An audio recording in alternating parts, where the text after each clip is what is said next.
दुनिया को एक पैगाम दे रहा है कि इस कौम का ज़मीर ना कल मुर्दा था, ना आज है और ना कल होगा।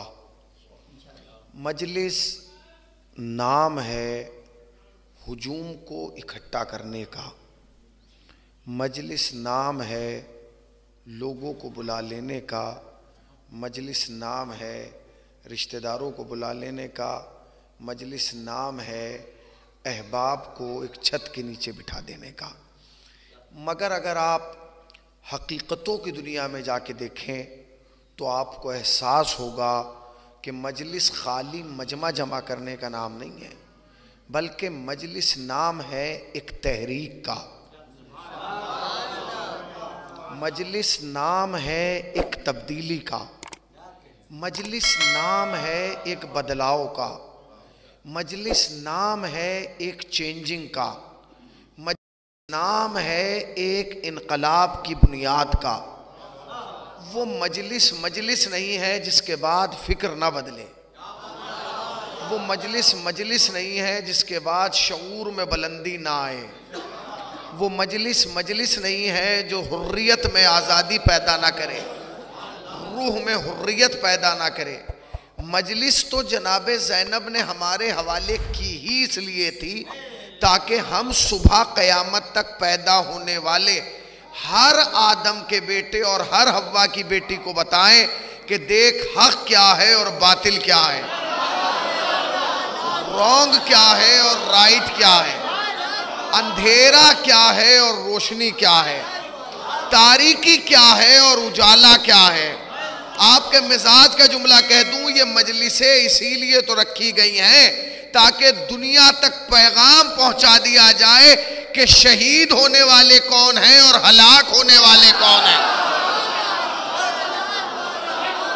शहादत के दर्जे और हैं, शहादतों की दुनिया और है, हलाकतों की कायनात और है। देखिए ये पहली मजलिस नहीं है जिसमें आप शिरकत कर रहे हैं। मैं बहुत आहिस्ता से आपकी खिदमत में अर्ज करूंगा, आप इसी तरीके से सुनते रहिएगा, इसलिए कि अगर माल कंपनी का नहीं होता तो गली में चीख के बेचा जाता है। मैं जो कह रहा हूं अगर आप तक बात पहुंच रही है, अगर माल ब्रांडेड नहीं है, कंपनी का नहीं है, लोकल है, तो उसे ठेली लगा के चीख चीख के बताएगा। और अगर माल में दम है तो कहीं भी आप दुकान खोल के बैठ जाएंगे, मुतलाशी वहीं पहुंचेगा। लिहाजा मैं कोशिश ये करूंगा कि बात आहिस्ता से करूं, मगर आवाज आहिस्ता से हो, बात हल्की ना हो, ठीक है ना। तो ये पहली मजलिस नहीं है, ऐसी न जाने कितनी मजलिसें आपने इसी में की होगी। मैं तो पहली मर्तबा आपकी खिदमत आलिया में हाजिर हुआ। हमारे मौलाना, मेरे बुजुर्ग, मेरे मोहसिन, मेरे करम फरमा, बारहा इन्होंने फ़ोन किया कि आप बहराइच तशरीफ़ लाइए, आ जाइए। इनके हुक्म पे मैं हाजिर नहीं हो सका, मैं मिंबर से माजरत खाऊं कि मैं इनकी आवाज़ पे लब्बैक नहीं कह सका।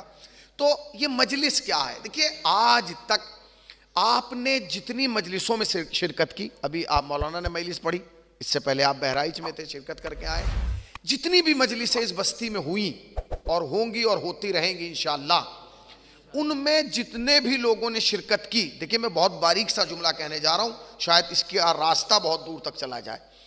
उसमें जितने लोगों ने भी शिरकत की वो किस हैसियत से शिरकत की? भाई आप जो मजलिसों में आते हैं, किसी का 40 हुआ, वो आप क्यों आए? आपने कहा कि जी हमारे फूफा थे, हमारे खालू थे, हमारे मामू थे, हमारे खालू के भाई थे, हमारे मामू के भाई, ये समझ रहे हैं ना। यानी जितने लोगों की भी मजलिस ईसाल सवाब में आपने शिरकत की, उनसे आपकी शनासाई थी, उनसे आपकी रिश्तेदारियां थी, उनसे आपके दोस्ताने थे, उनके साथ आपकी नशिस्त व बर्खास्त थी, उन्होंने आपसे बातें की, आपने उनसे बातें की, उन्होंने आपकी शादियों में शिरकत की, आपने उनके वलीमों में शिरकत की, आपने उनके जनाजे उठाए, उन्होंने आपके जनाजे उठाए। मगर सोचने वाली बात यह है कि आज तक हमने जितनों की भी मजलिसों में शिरकत की, उनसे हमारा कोई ना कोई रिश्ता था, मगर आज जिसकी मजलिस में हम बैठे हैं वो कभी आपकी बस्ती में आया नहीं, आप उनसे मिलने गए नहीं, नहीं पहुंचे, आप नहीं पहुंचे, नहीं पहुंचे है, आपकी बस्ती में वो आए नहीं, आप कासिम सुलेमानी से वहां मिलने नहीं गए, आप आपकी जबान उनकी जबान नहीं, आपकी जमीन उनकी जमीन नहीं, आप उनकी जबान नहीं समझ पाते, वो आपकी जबान नहीं समझ पाते, मगर मजलिस में ऐसे ही बैठे हैं जैसे सगों की बैठते हैं। इसका मतलब ये है कि हमने कासिम सुलेमानी की मजलिसें करके दुनिया को बता दिया, जो खून के रिश्तों पे भरोसा करे वो और है, हम ईमान के रिश्ते पे भरोसा करते हैं, अकीदतों के रिश्तों पे भरोसा करते हैं।